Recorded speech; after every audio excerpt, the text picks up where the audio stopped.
used to believe we were burning on the edge of something beautiful, something beautiful. Selling a dream, smoking mirrors keep us waiting on a miracle, on a miracle. Assalamualaikum warahmatullahi wabarakatuh. Nama saya Cindy Satria Dihana, NIM 2015-210827. Di sini saya akan presentasikan dari bab 6, yaitu tentang tes dan seleksi karyawan. Mengapa seleksi karyawan itu penting?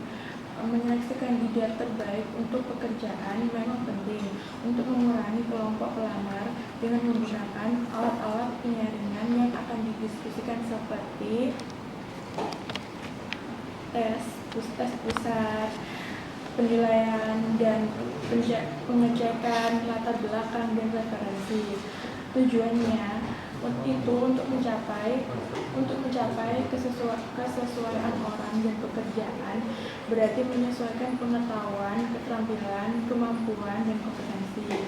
Dalam kasus manapun, menyeleksi karyawan yang tepat adalah penting untuk 3 alasan utama, yaitu yang pertama adalah kinerja, yang kedua adalah biaya, dan yang ketiga adalah kewajiban hukum. Di dalam kewajiban hukum terdapat perekrutan lalai. Yang dimaksud dengan perekrutan lalai yaitu memperkerjakan karyawan dengan latar belakang yang masih dipertanyakan tanpa jaminan yang kuat. Dan saya akan menjelaskan tentang dasar-dasar pengetesan penyeleksian karyawan. Dalam pembahasan ini dimulai dengan tes. Tes pada dasarnya adalah sampel dari perilaku seseorang dengan menggunakan alat seleksi, dengan asumsi bahwa alat tersebut dapat diandalkan dan valid. Dan saya akan menjelaskan tentang reliabilitas. Reliabilitas adalah persyaratan pertama dari seleksi dan merujuk pada konsistennya. Yang dimaksud dengan reliabilitas adalah konsistensi dari nilai yang sama ketika dites ulang dengan tes yang identik atau dengan bentuk berlainan dari tes yang sama. Cara mengukur reliabilitas adalah dengan tes penilaian skolastik. Dan sekian dari saya, selanjutnya akan dilanjutkan dengan rekan saya.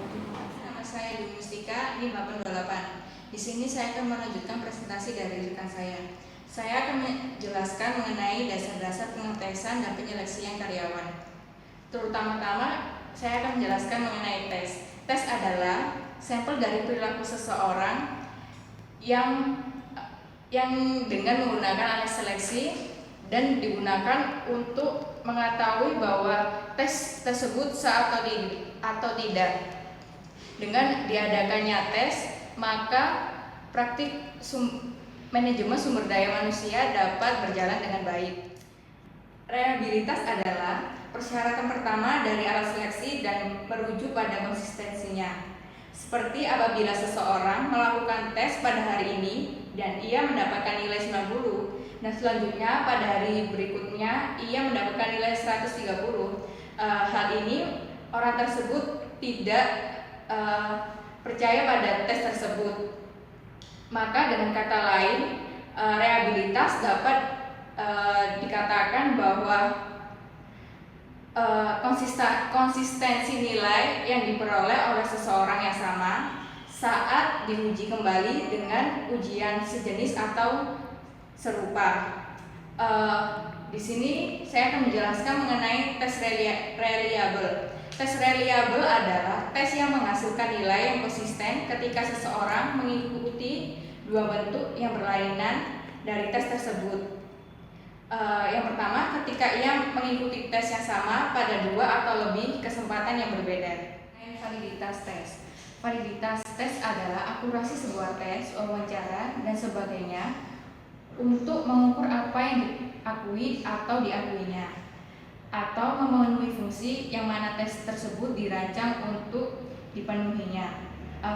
Validitas mempunyai berbagai macam, yaitu yang pertama, validitas kriteria, yang artinya adalah sejenis validitas yang memperlihatkan bahwa nilai pada tes atau peramal berkaitan dengan kinerja atau kriteria pekerjaan. Contohnya saja pada saat kita melakukan atau melamar sebuah pekerjaan, kita mendapatkan tes yang baik untuk posisi pekerjaan tersebut.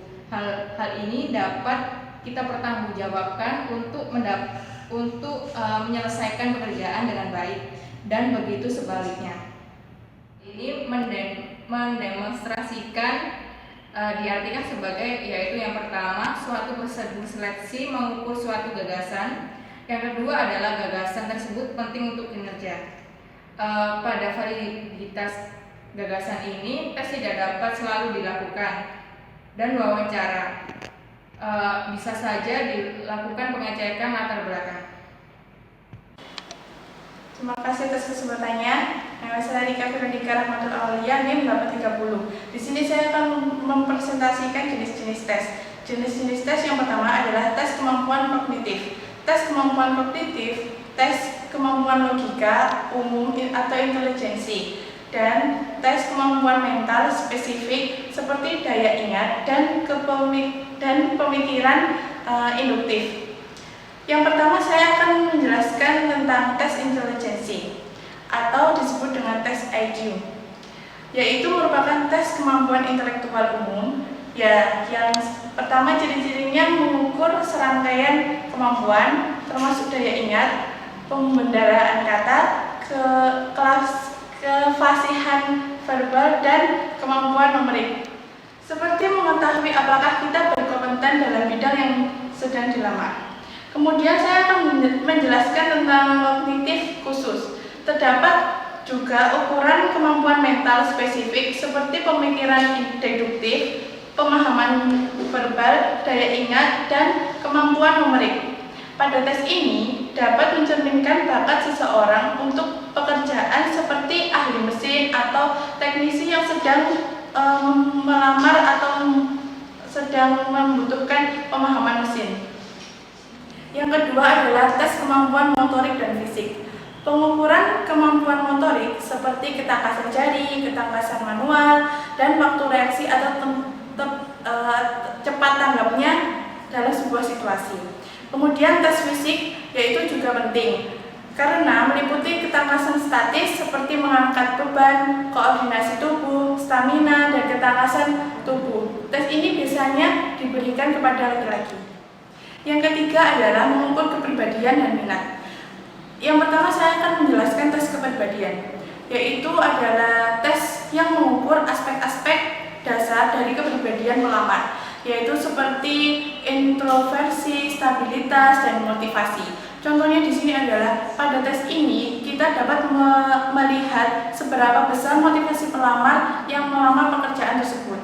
Kemudian saya akan menjelaskan tentang inventory minat. Adalah sebuah tes yang membandingkan minat seseorang dengan minat orang-orang dalam berbagai pekerjaan. Di sini saya mengambil contoh, yaitu minat pelamar pertama adalah melamar pada bagian TI. Kemudian pelamar kedua adalah melamar sebagai TI atau akunting. Lalu pengetes pun akhirnya membanding-bandingkan antara minat pelamar 1 dan minat pelamar 2, sehingga mengetahui mana yang paling memiliki kelebihan dan mana yang hanya memiliki satu kelebihan. Kemudian yang terakhir saya akan menjelaskan tentang tes pencapaian. Tes ini biasanya kita lakukan pada masa-masa kita sekolah, tetapi juga dilakukan pada masa-masa dalam kita mencari kerja, yaitu untuk mengukur apa yang telah dipelajari seseorang, yang maksudnya yaitu apakah kita sudah mengetahui atau memahami pekerjaan yang kita lamar. Terima kasih. Terima kasih atas kesempatannya. Di sini saya akan melanjutkan presentasi dari teman saya. Nama saya Iman Arundiananda, NIM saya 2015 10832. Di sini saya akan menjelaskan tentang teori Big Five. Teori Big Five adalah pertama sekali diperkenalkan oleh Lewis and Goldberg pada tahun 1981. Salah satunya tokoh yang mengembangkan teori Big Five ini adalah Albert. Zaman sekarang teori pada teori Big Five yang masih berlaku, teori tersebut dikemukakan oleh Robert McCrea dan juga Paul Di Costa. 5 teori tersebut biasanya disingkat menjadi OSEAN. Ciri-ciri kepribadian yang diklasifikasikan ke dalam 5 faktor. Yang pertama, ekstraversi, menilai kuantitas dan intensitas interaksi interpersonal. Level aktivitasnya kebutuhan untuk didukung kemampuan untuk bahagia. Yang kedua, keramahan, menilai kualitas orientasi individu dengan kontinu dari lemah lembut sampai antagonis di dalam berpikir, perasaan dan perilaku. Yang ketiga, kesadaran, menilai kualitas orientasi individu dalam organisasi, baik mengenai ketekunan dan motivasi dalam mencapai tujuan sebagai perilaku langsungnya. Yang keempat, neologisme. Trait ini menilai stabil dan ketidakstabilan emosi. Terima kasih. Terima kasih atas kesempatannya. Nama saya Jingga Monika Rahma, NIM 2015-2010-240. Di sini saya akan mempresentasikan tentang sampel dan simulasi kerja. Sampel kerja itu sendiri adalah tugas pekerjaan yang sebenarnya digunakan untuk mengetes kinerja para pelamar. Dengan sampel kerja, kita akan memberikan peserta pemeriksaan dengan situasi yang representatif dari pekerjaan yang mereka lamar dan mengevaluasi respon. Sebagai contoh, sampel kerja itu untuk seorang kasir dapat mencakup pengoperasian mesin tas dan menghitung uang. Lalu teknik pengambilan sampel kerja itu adalah metode pelepasan yang didasarkan pada pengukuran kinerja pada pekerjaan dasar aktual. Cara ini itu mengukur tugas pekerjaan yang sebenarnya sehingga lebih sulit untuk memasukkan jawaban itu.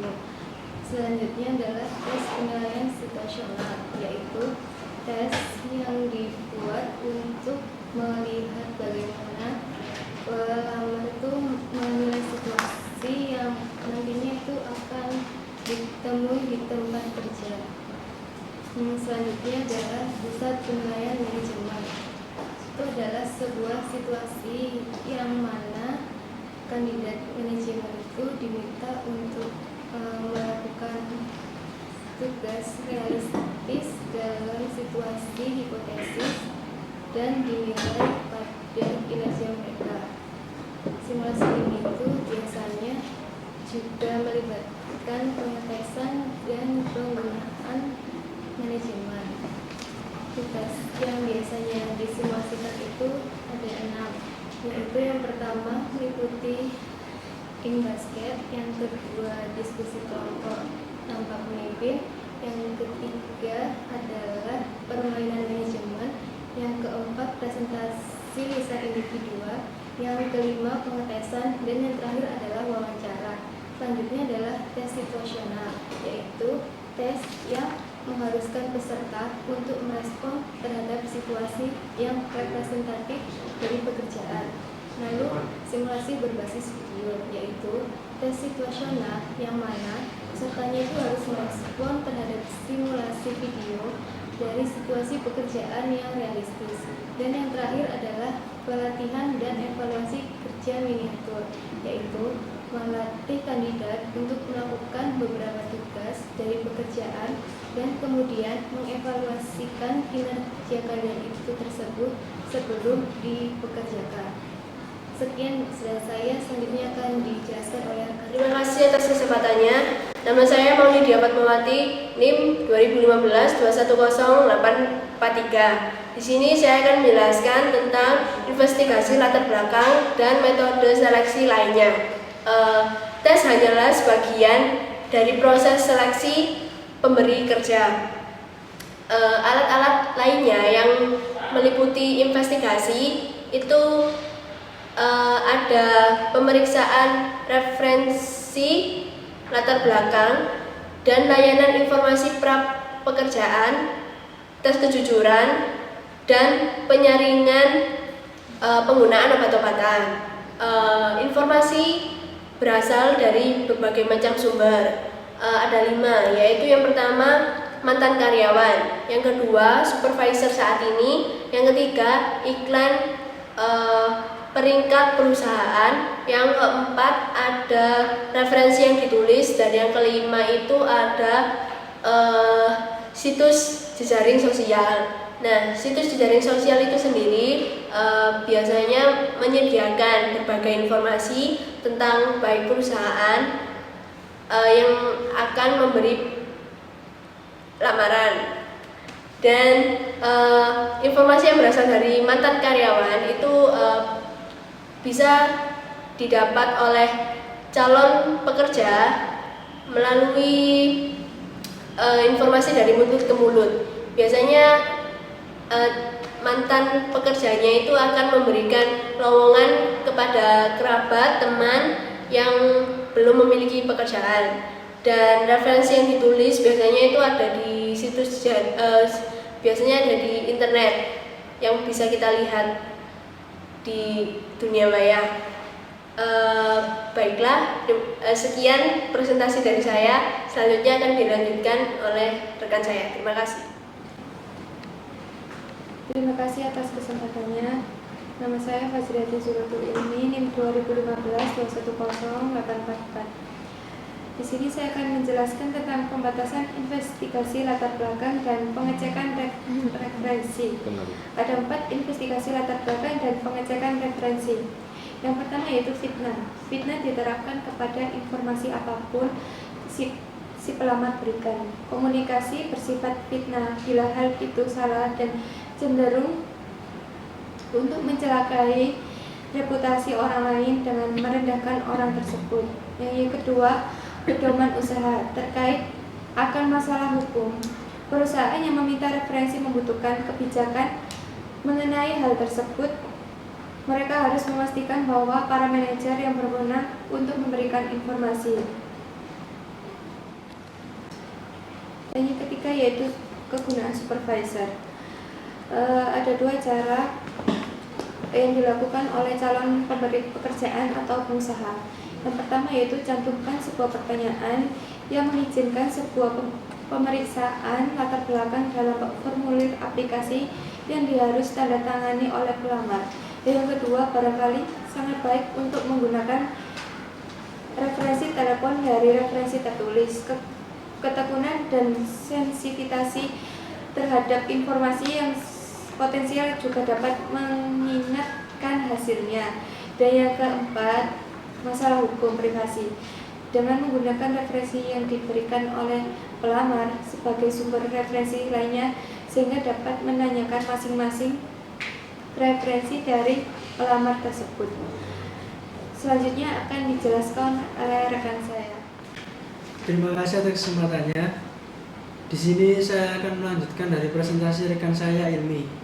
Saya Mudafi Dusa Putra, NIM 2015-210848. Di sini saya akan menjelaskan tentang penurunan keselamatan dan kehadiran. Keselamatan dan kehadiran karyawan itu sangat penting untuk menunjang produktivitas dari suatu perusahaan. Dikarenakan keselamatan karyawan dan juga kehadiran itu merupakan salah satu aset yang paling berharga. Karyawan juga harus dilindungi keselamatan dan juga harus diprioritaskan kehadirannya. Karena dengan keselamatan yang dijamin oleh perusahaan, karyawan akan merasa tenang dan nyaman dalam menjalankan pekerjaan. Selanjutnya, saya akan menjelaskan tentang American with Disabilities ACT. Menurut perundang-undangan, setiap pengusaha wajib mengakomoditasi seluruh karyawannya agar bebas dari obat-obatan terlarang, serta juga melarang setiap karyawan untuk membawa obat-obatan terlarang tersebut di ruang pekerjaan. Karena dengan terbebasnya seluruh karyawan dari obat-obatan terlarang, maka setiap karyawan akan dapat bekerja secara optimal dan dapat memaksimalkan produk kerja untuk suatu perusahaan tersebut. Selanjutnya, saya akan menerangkan teori tentang Drug Free Workplace ACT of 1988. Dalam teori ini menjelaskan bahwa Setiap lingkungan kerja ataupun di dalam perusahaan harus terbebas atau terhindar dari obat-obatan terlarang. Karena di dalam perusahaan yang mengandung atau menyimpan obat-obatan terlarang dapat mengganggu kinerja setiap karyawannya. Di teori ini dijelaskan, setiap pengusaha wajib mengakomodasi setiap karyawannya untuk melarang membawa ataupun memakai obat-obatan terlarang di dalam perusahaan ataupun di dalam saat suatu karyawan tersebut bekerja. Sekian presentasi yang dapat saya sampaikan, semoga dapat bermanfaat dan akan dilanjutkan oleh rekan saya Aditya Yusuf.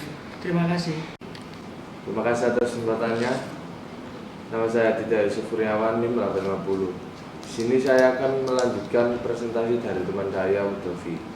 Saya akan menjelaskan tentang isu tahap dalam pengetesan terhadap pendaftar untuk dalam dunia kerja. Sini saya akan menjelaskan tentang recreational drug user versus addiction. Di mana dalam materi ini saya akan menjelaskan tentang setiap pendaftar dalam mengikuti tes untuk masuk kerja, mereka akan mendapatkan pengujian untuk mereka sendiri yang ingin melakukan tes. Untuk dapat masuk dalam kerja, mereka harus dengan keadaan sehat, bersih, dan tubuh mereka tidak terdapat zat-zat yang berbahaya. Selanjutnya saya akan menjelaskan tentang intrusiveness prosedur, yang dimana campur tangan dari prosedur. Yang dimaksud dalam campur tangan dari prosedur adalah mereka yang ingin mendaftarkan diri mereka untuk kerja dalam dunia kerja tersebut, mereka harus mengikuti prosedur tersebut, melakukan tes kesehatan, tes wawancara, dan tes psikotes mungkin. Yang ketiga adalah keakuratan pengujian. Dalam pengetesan tersebut, sesi terakhir adalah keakuratan dalam pengujian tersebut. Jika mereka melakukan kesalahan dalam mengerjakan tes tersebut, mereka akan mengalami kegagalan. Terima kasih. Terima kasih atas kesempatannya. Di sini saya akan menjelaskan tentang meningkatkan produktivitas melalui HRIS atau sistem pelacakan dan penyaringan pelamar otomatis. Banyak perusahaan yang melakukan ekspansi akan mengalami kesulitan bila tidak dapat mengisi lowongan pekerjaan yang ada dalam jumlah besar dan harus segera diisi. Terima kasih atas kesempatannya. Di sini saya akan menjelaskan tentang meningkatkan produktivitas melalui HRIS atau sistem pelacakan dan penyaringan pelamar otomatis. Banyak perusahaan yang melakukan ekspansi akan mengalami kesulitan bila tidak dapat mengisi lowongan pekerjaan yang ada dalam jumlah besar dan harus segera diisi. Dalam menghadapi permasalahan seperti ini, sekarang perusahaan banyak yang beralih kepada aplikasi traffic system atau ATS. Dalam ATS ini terdapat 3 hal yang dapat menguntungkan perusahaan. Yang pertama adalah pelamar yang tidak memenuhi persyaratan pekerjaan. ATS dapat digunakan untuk menggagalkan para pelamar yang tidak memenuhi persyaratan minimum, persyaratan yang tidak dapat dinegosiasikan. Yang kedua, memungkinkan pengusaha untuk secara ekstensif menguji pelamar layar secara online untuk menguji dan menyaring para pelamar secara online, termasuk pengujian keterampilan berbasis web, pengujian kognitif, dan bahkan pengujian psikologi. Dan yang ketiga adalah dapat mencocokkan bakat tersembunyi dan pengalaman. Untuk lowongan tersebut, sistem yang lebih baru tidak hanya terjalin dalam calon karyawan, tetapi dapat mengidentifikasi bakat yang ada dalam sekumpulan calon karyawan yang menawarkan diri mereka untuk disesuaikan dengan pekerjaan di perusahaan yang bahkan pelamar tidak menyadari kapan mereka mengaplikasikan lamaran. Sekian presentasi dari kelompok kami. Wassalamualaikum warahmatullahi wabarakatuh.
I used to believe we were burning on the edge of something beautiful, something beautiful. Selling a dream, smoking mirrors keep us waiting on a miracle, on a miracle. Assalamualaikum warahmatullahi wabarakatuh. Nama saya Cindy Septia Dikana, NIM 2015-210827. Di sini saya akan presentasikan dari bab 6, yaitu tentang tes dan seleksi karyawan. Mengapa seleksi karyawan itu penting? Menyeleksi kandidat terbaik untuk pekerjaan memang penting untuk mengurangi kelompok pelamar dengan menggunakan alat-alat penyaringan yang akan didiskusikan seperti tes pusat, penilaian dan pengecekan latar belakang dan referensi. Tujuannya itu untuk mencapai kesesuaian orang dan pekerjaan, berarti menyesuaikan pengetahuan, keterampilan, kemampuan, dan kompetensi. Dalam kasus manapun, menyeleksi karyawan yang tepat adalah penting untuk 3 alasan utama, yaitu yang pertama adalah kinerja, yang kedua adalah biaya, dan yang ketiga adalah kewajiban hukum. Di dalam kewajiban hukum terdapat perekrutan lalai. Yang dimaksud dengan perekrutan lalai yaitu memperkerjakan karyawan dengan latar belakang yang masih dipertanyakan tanpa jaminan yang kuat. Dan saya akan menjelaskan tentang dasar-dasar pengetesan penyeleksian karyawan. Dalam pembahasan ini dimulai dengan tes. Tes pada dasarnya adalah sampel dari perilaku seseorang dengan menggunakan alat seleksi, dengan asumsi bahwa alat tersebut dapat diandalkan dan valid. Dan saya akan menjelaskan tentang reliabilitas. Reliabilitas adalah persyaratan pertama dari seleksi dan merujuk pada konsistennya. Yang dimaksud dengan reliabilitas adalah konsistensi dari nilai yang sama ketika dites ulang dengan tes yang identik atau dengan bentuk berlainan dari tes yang sama. Cara mengukur reliabilitas adalah dengan tes penilaian skolastik. Dan sekian dari saya, selanjutnya akan dilanjutkan dengan rekan saya. Nama saya Dewi Mustika, NIM 828. Di sini saya akan melanjutkan presentasi dari rekan saya. Saya akan menjelaskan mengenai dasar-dasar pengetesan dan penyeleksian karyawan. Terutama-tama, saya akan menjelaskan mengenai tes. Tes adalah sampel dari perilaku seseorang yang dengan menggunakan alat seleksi dan digunakan untuk mengetahui bahwa tes tersebut atau tidak. Dengan diadakannya tes, maka praktik manajemen sumber daya manusia dapat berjalan dengan baik. Reliabilitas adalah persyaratan pertama dari alat seleksi dan merujuk pada konsistensinya. Seperti apabila seseorang melakukan tes pada hari ini dan ia mendapatkan nilai 90, dan selanjutnya pada hari berikutnya ia mendapatkan nilai 130. Hal ini orang tersebut tidak percaya pada tes tersebut. Maka dengan kata lain, reliabilitas dapat dikatakan bahwa konsistensi nilai yang diperoleh oleh seseorang yang sama saat diuji kembali dengan ujian sejenis atau serupa. Di sini saya akan menjelaskan mengenai tes reliable. Tes reliable adalah tes yang menghasilkan nilai yang konsisten ketika seseorang mengikuti dua bentuk yang berlainan dari tes tersebut. Yang pertama, ketika ia mengikuti tes yang sama pada 2 atau lebih kesempatan yang berbeda. Validitas tes.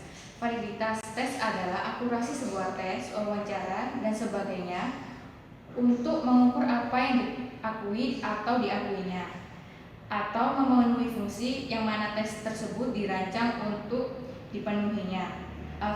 Validitas mempunyai berbagai macam, yaitu yang pertama, validitas kriteria, yang artinya adalah sejenis validitas yang memperlihatkan bahwa nilai pada tes atau peramal berkaitan dengan kinerja atau kriteria pekerjaan. Contohnya saja pada saat kita melakukan atau melamar sebuah pekerjaan, kita mendapatkan tes yang baik untuk posisi pekerjaan tersebut. Hal ini dapat kita pertanggungjawabkan untuk menyelesaikan pekerjaan dengan baik. Dan begitu sebaliknya. Ini mendemonstrasikan diartikan sebagai, yaitu yang pertama, suatu prosedur seleksi mengukur suatu gagasan. Yang kedua adalah gagasan tersebut penting untuk kinerja. Pada validitas gagasan ini, tes tidak dapat selalu dilakukan, dan wawancara bisa saja dilakukan pengecekan latar belakang. Terima kasih atas kesempatannya. Nama saya Rika Firdika Rahmatul Aulia, NIM 830. Di sini saya akan mempresentasikan jenis-jenis tes. Jenis-jenis tes yang pertama adalah tes kemampuan kognitif. Tes kemampuan kognitif, tes kemampuan logika, umum atau intelijensi, dan tes kemampuan mental spesifik seperti daya ingat dan pemikiran induktif. Yang pertama saya akan menjelaskan tentang tes intelijensi atau disebut dengan tes IQ, yaitu merupakan tes kemampuan intelektual umum. Yang pertama ciri-cirinya mengukur serangkaian kemampuan termasuk daya ingat, pembendaraan kata, kefasihan verbal, dan kemampuan numerik. Seperti mengetahui apakah kita berkompeten dalam bidang yang sedang dilamar.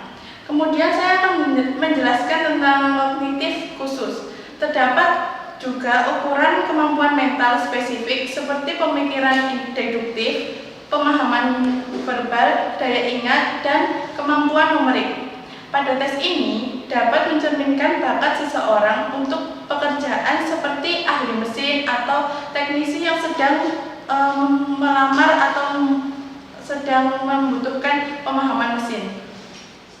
Yang kedua adalah tes kemampuan motorik dan fisik. Pengukuran kemampuan motorik seperti ketangkasan jari, ketangkasan manual, dan waktu reaksi atau cepat tanggapnya dalam sebuah situasi.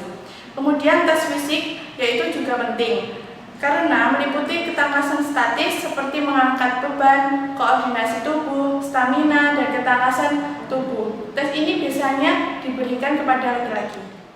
Yang ketiga adalah mengukur kepribadian dan minat. Yang pertama saya akan menjelaskan tes kepribadian, yaitu adalah tes yang mengukur aspek-aspek dasar dari kepribadian pelamar, yaitu seperti introversi, stabilitas, dan motivasi. Contohnya di sini adalah pada tes ini kita dapat melihat seberapa besar motivasi pelamar yang melamar pekerjaan tersebut.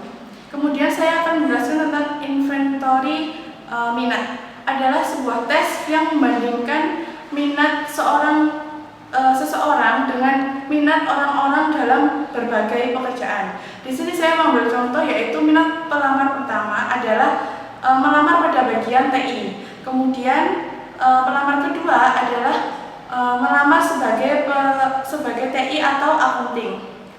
Lalu pengetes pun akhirnya membanding-bandingkan antara minat pelamar 1 dan minat pelamar 2, sehingga mengetahui mana yang paling memiliki kelebihan dan mana yang hanya memiliki satu kelebihan. Kemudian yang terakhir saya akan menjelaskan tentang tes pencapaian. Tes ini biasanya kita lakukan pada masa-masa kita sekolah, tetapi juga dilakukan pada masa-masa dalam kita mencari kerja, yaitu untuk mengukur apa yang telah dipelajari seseorang, yang maksudnya yaitu apakah kita sudah mengetahui atau memahami pekerjaan yang kita lamar. Terima kasih. Terima kasih atas kesempatannya. Di sini saya akan melanjutkan presentasi dari teman saya. Nama saya Iman Ardiananda, NIM saya 2015-10832.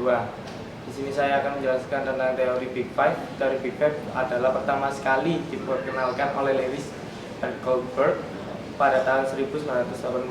Salah satunya tokoh yang mengembangkan teori Big Five ini adalah Albert. Zaman sekarang teori pada teori Big Five yang masih berlaku, teori tersebut dikemukakan oleh Robert McCrea dan juga Paul Di Costa. 5 teori tersebut biasanya disingkat menjadi OSEAN. Ciri-ciri kepribadian yang diklasifikasikan ke dalam 5 faktor. Yang pertama, ekstraversi, menilai kuantitas dan intensitas interaksi interpersonal. Level aktivitasnya kebutuhan untuk didukung kemampuan untuk bahagia. Yang kedua, keramahan, menilai kualitas orientasi individu dengan kontinu dari lemah lembut sampai antagonis di dalam berpikir, perasaan dan perilaku. Yang ketiga, kesadaran, menilai kualitas orientasi individu dalam organisasi, baik mengenai ketekunan dan motivasi dalam mencapai tujuan sebagai perilaku langsungnya. Yang keempat, neurotisme. Trait ini menilai stabil dan ketidakstabilan emosi. Terima kasih. Terima kasih atas kesempatannya. Nama saya Jingga Monika Rahma, NIM 2015-210-250. Di sini saya akan mempresentasikan tentang sampel dan simulasi kerja. Sampel kerja itu sendiri adalah tugas pekerjaan yang sebenarnya digunakan untuk mengetes kinerja para pelamar. Dengan sampel kerja, kita akan memberikan peserta pemeriksaan dengan situasi yang representatif dari pekerjaan yang mereka lamar dan mengevaluasi respon. Sebagai contoh, sampel kerja itu untuk seorang kasir dapat mencakup pengoperasian mesin kas dan menghitung uang. Lalu teknik pengambilan sampel kerja itu adalah metode pelepasan yang didasarkan pada pengukuran kinerja pada pekerjaan dasar aktual. Cara ini itu mengukur tugas pekerjaan yang sebenarnya sehingga lebih sulit untuk memasukkan jawaban itu. Selanjutnya adalah tes penilaian situasional, yaitu tes yang dibuat untuk melihat bagaimana pelamar itu menilai situasi yang nantinya itu akan ditemui di tempat kerja. Selanjutnya adalah pusat penilaian manajemen. Itu adalah sebuah situasi yang mana kandidat manajemen itu diminta untuk melakukan tugas realistis dalam situasi hipotesis dan dinilai pada kinerja mereka. Simulasi ini itu biasanya juga melibatkan pengetesan dan penggunaan manajemen. Tugas yang biasanya disimulasikan itu ada 6, yaitu yang pertama meliputi ring basket, yang kedua diskusi kelompok tanpa pemimpin, yang ketiga adalah permainan manajemen, yang keempat presentasi lisan individual, yang kelima pengetesan, dan yang terakhir adalah wawancara. Selanjutnya adalah tes situasional, yaitu tes yang mengharuskan peserta untuk merespon terhadap situasi yang representatif dari pekerjaan. Lalu simulasi berbasis video, yaitu tes situasional yang mana pesertanya itu harus merespon terhadap simulasi video dari situasi pekerjaan yang realistis. Dan yang terakhir adalah pelatihan dan evaluasi kerja miniatur, yaitu melatih kandidat untuk melakukan beberapa tugas dari pekerjaan dan kemudian mengevaluasikan kinerja kalian itu tersebut sebelum dipekerjakan. Sekian dari saya, selanjutnya akan dijelaskan oleh rekan. Terima kasih atas kesempatannya. Nama saya Mauli Fatmawati, NIM 2015-210-843. Di sini saya akan menjelaskan tentang investigasi latar belakang dan metode seleksi lainnya. Tes hanyalah sebagian dari proses seleksi pemberi kerja. Alat-alat lainnya yang meliputi investigasi itu ada pemeriksaan referensi latar belakang dan layanan informasi pra pekerjaan, tes kejujuran, dan penyaringan penggunaan obat-obatan. Informasi berasal dari berbagai macam sumber.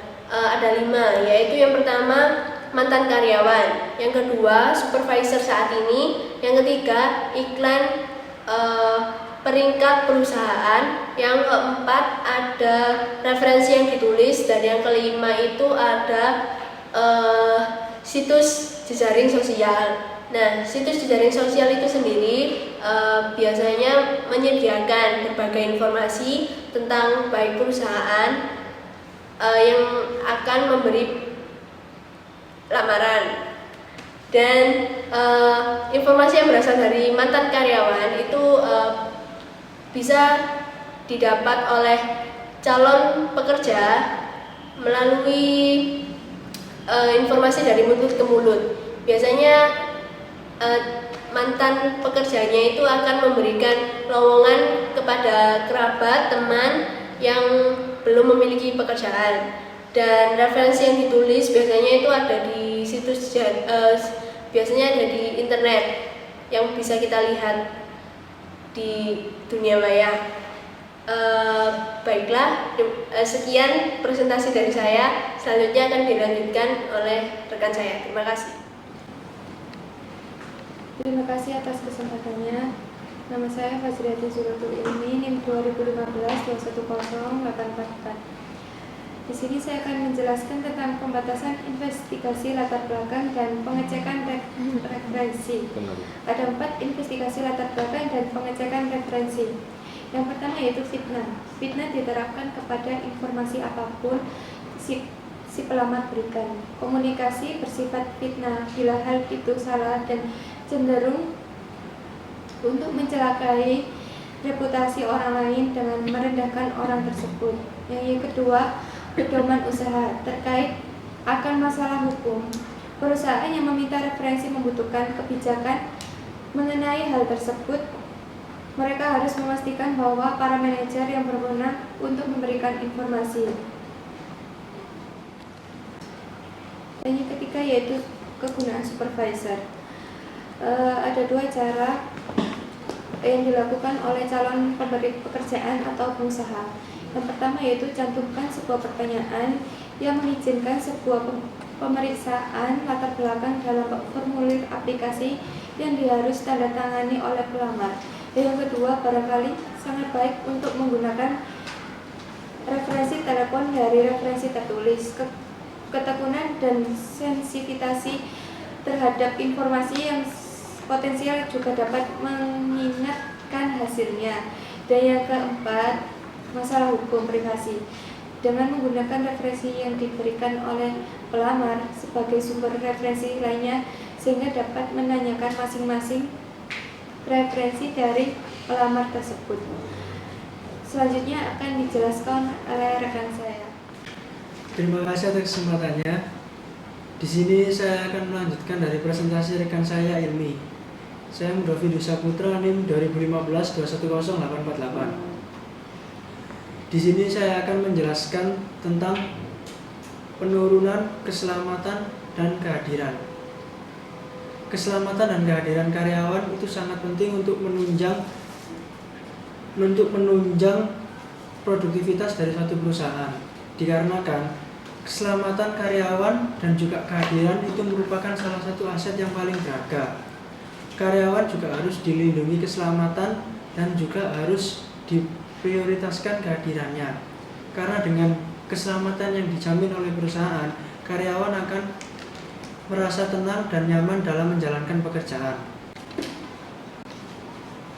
Selanjutnya, saya akan menjelaskan tentang American with Disabilities ACT. Menurut perundang-undangan, setiap pengusaha wajib mengakomoditasi seluruh karyawannya agar bebas dari obat-obatan terlarang, serta juga melarang setiap karyawan untuk membawa obat-obatan terlarang tersebut di ruang pekerjaan. Karena dengan terbebasnya seluruh karyawan dari obat-obatan terlarang, maka setiap karyawan akan dapat bekerja secara optimal dan dapat memaksimalkan produk kerja untuk suatu perusahaan tersebut. Selanjutnya, saya akan menerangkan teori tentang Drug Free Workplace ACT of 1988. Dalam teori ini menjelaskan bahwa setiap lingkungan kerja ataupun di dalam perusahaan harus terbebas atau terhindar dari obat-obatan terlarang. Karena di dalam perusahaan yang mengandung atau menyimpan obat-obatan terlarang dapat mengganggu kinerja setiap karyawannya.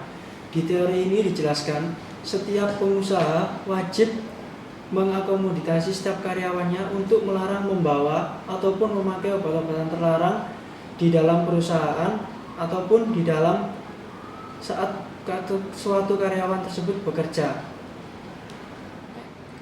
Sekian presentasi yang dapat saya sampaikan, semoga dapat bermanfaat dan akan dilanjutkan oleh rekan saya Aditya Yusuf.